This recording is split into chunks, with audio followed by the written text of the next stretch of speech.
Bon, c'est bien tout ça. Très beau discours, bonnes intentions. Mais comment on fait?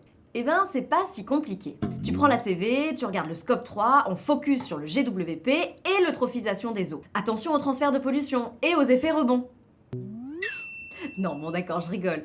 C'est beaucoup plus simple que ça. On va vous montrer ce que c'est vraiment. Le groupe SEB a défini ce qu'est un produit éco-conçu en 5 critères. Pour commencer, le produit doit être conçu pour durer, c'est-à-dire qu'il soit de qualité et réparable. Il doit aussi être potentiellement recyclable. Ensuite, il faut que le produit vienne diminuer fortement ses impacts sur l'environnement. Le produit doit soit améliorer son efficacité énergétique, soit utiliser des matériaux à faible impact environnemental. On recommande aussi fortement d'avoir un éco-packaging. C'est très apprécié par les consommateurs et ça devient même obligatoire pour certains de nos clients.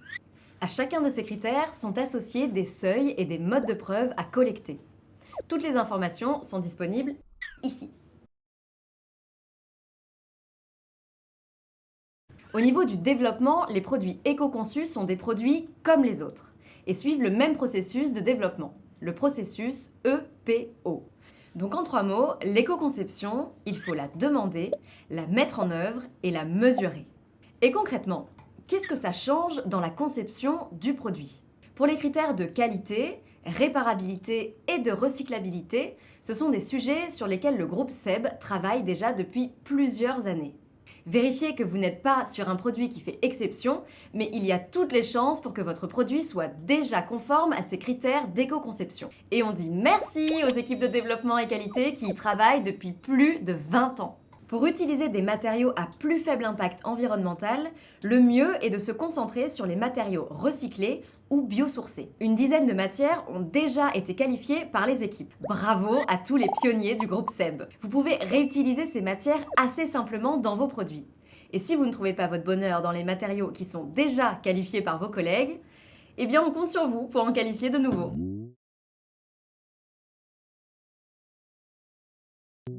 Il peut y avoir des contraintes spécifiques lorsqu'on utilise des matériaux recyclés.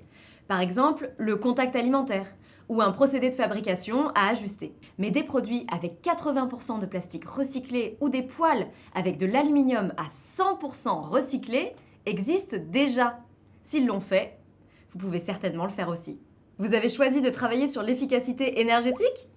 Très bonne idée! Pour la plupart de nos produits, c'est la meilleure façon de diminuer leur empreinte environnementale. Avant d'améliorer l'efficacité énergétique, il faut commencer par mesurer la performance énergétique du produit et identifier un produit ou un scénario de référence auquel se comparer. Ensuite, pour améliorer l'efficacité énergétique, avouons-le, c'est une autre paire de manches. Les solutions sont souvent propres à chaque catégorie de produits. On distingue 3 grandes approches. L'approche technologique, avec des moteurs et des éléments chauffants plus efficients, ou encore des designs revus et corrigés.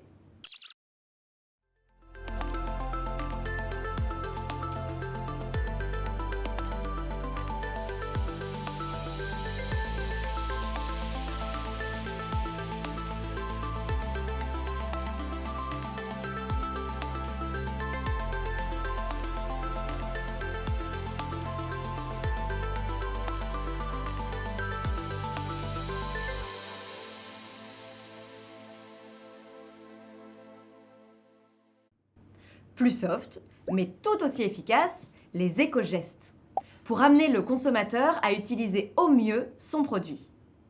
Plus radical, partir sur de nouveaux usages et de nouveaux produits. Par exemple, le 5 Second Chopper utilise l'énergie manuelle plutôt qu'électrique. De quoi se faire les bras.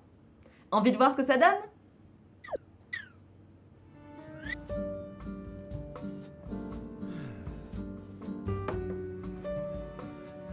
Vous l'aurez compris, notre impact environnemental majeur est la consommation énergétique de nos produits. Et pour atteindre les objectifs carbone du groupe SEB, la marche est haute. Pour améliorer l'efficacité énergétique de nos produits, toutes les idées sont à étudier, des plus innovantes aux plus simples. Une petite amélioration sur un produit vendu à des millions d'exemplaires, eh ben oui, ça fait aussi la différence. Un petit pas pour l'efficacité énergétique, un grand pas pour le groupe SEB.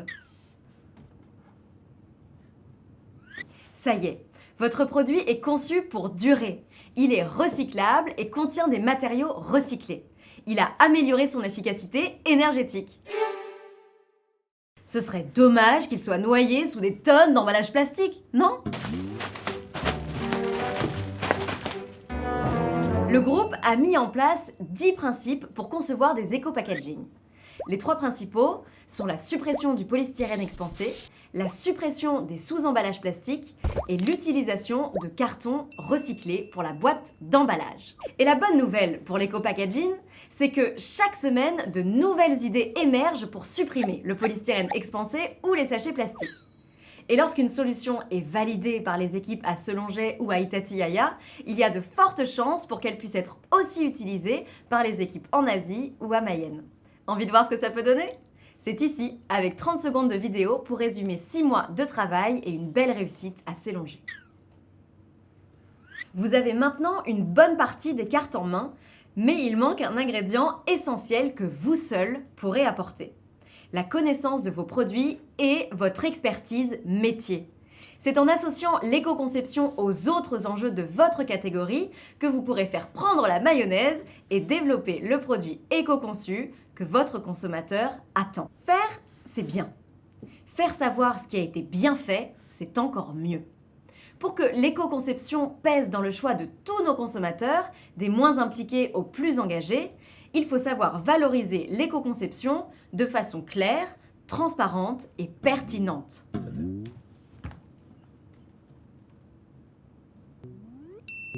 Pour valoriser tout ce travail, un certain nombre d'outils ont été développés.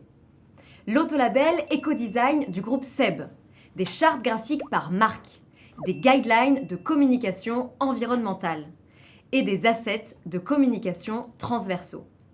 Et oui, si votre produit atteint les critères éco-conception, il peut désormais recevoir l'autolabel Ecodesign du groupe SEB. Ce label permet à nos consommateurs de facilement identifier en point de vente ou en ligne nos produits best in class en matière d'éco-conception. Des chartes graphiques ont été conçues pour mettre en avant l'éco-conception et les autres caractéristiques du produit. Joli, non? Pour trouver les bons mots et éviter le greenwashing, nous mettons à votre disposition des guidelines de communication environnementale. Et si vous ne devez retenir que 3 choses de ces guidelines, les voici. La politique éco-conception du groupe SEB sauve la planète. Non, je plaisante.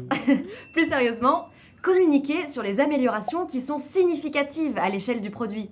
Par exemple, pour un produit qui est très énergivore, on ne pourra pas communiquer seulement sur la réduction du poids de l'emballage. Avoir des preuves de ce qu'on avance, pas d'allégations fantaisistes. Et puis être humble, et avec une proportionnalité des messages. Donc vous aurez compris, on ne sauve pas la planète. On a aussi développé une page web pour mettre en avant nos produits éco-conçus et proposer des éco-gestes pour impliquer nos consommateurs au quotidien. On vous laisse la découvrir, c'est de toute beauté. Après 30 minutes de formation, vous êtes des pros. Enfin, presque. Bon, blague à part, notre vrai message ici, c'est que l'éco-conception n'est pas qu'une affaire de spécialistes. C'est l'affaire de tous. Et s'il ne faut retenir qu'une seule chose, c'est qu'en tant qu'acteur du développement produit et innovation, vous avez les moyens d'agir. Et nous comptons sur vous.